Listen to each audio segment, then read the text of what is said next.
भाजपला मनसे आणि एमआयएमचा पाठिंबा मिळाल्याची शक्यता आहे। मुंबई महापौर पदासाठी भाजप आणि सेनेमध्ये करो या मरोची लढाई आहे। मात्र संख्याबळासाठी भाजप आता सर्व पक्षीयांच्या संपर्कात असल्याचं समजतंय।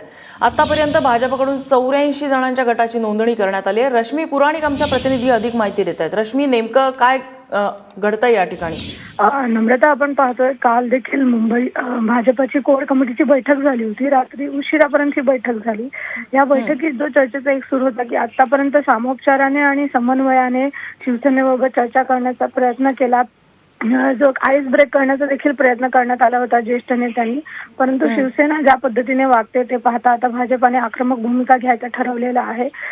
भाजपा एकतर सर्व पक्षीय नगरसेवकांच्या संपर्कात आहे, जे कोणी पाठिंबा देऊ शकतील या सर्वांची चाचपणी देखील सुरू झालेली आहे।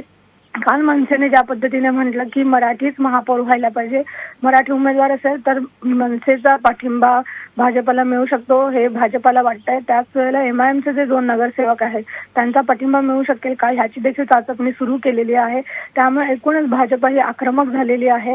ज्या पद्धतीने शिवसेनेने ताठारपणाची भूमिका आपली कायम ठेवली आहे, त्यानंतर भाजपाने ठरवले की आता ह्यापुढे आक्रमकच राहायचं आणि त्यामुळे काल जी बैठक झाली त्यामध्ये हे तरी ठरलेलं आहे की आता समन्वय करण्यापेक्षा आपण आक्रमक पद्धतीने जितके नगरसेवक संपर्कात येऊ शकतील किंवा त्यांचा पाठिंबा मिळू शकेल ह्याचा जो प्रयत्न आहे तो भाजपाकडनं सुरू झालेला आहे। रश्मी, या संदर्भात भाजप कोणकोणत्या पक्षांच्या संपर्कात असल्याचं समजतंय?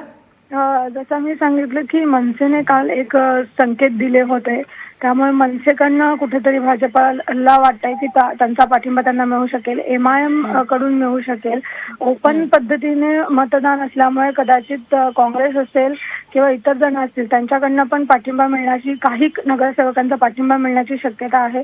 त्यामुळे आपण बघतोय की पडद्याआड जे पण नगरसेवक पाठिंबा देऊ शकतील त्यांच्याबरोबर चर्चा सुरू आहे। रश्मी, लक्ष ठेवून राहाच, अपडेट्स तुझ्याकडून जाणून घेत राहू। तुर्तास धन्यवाद।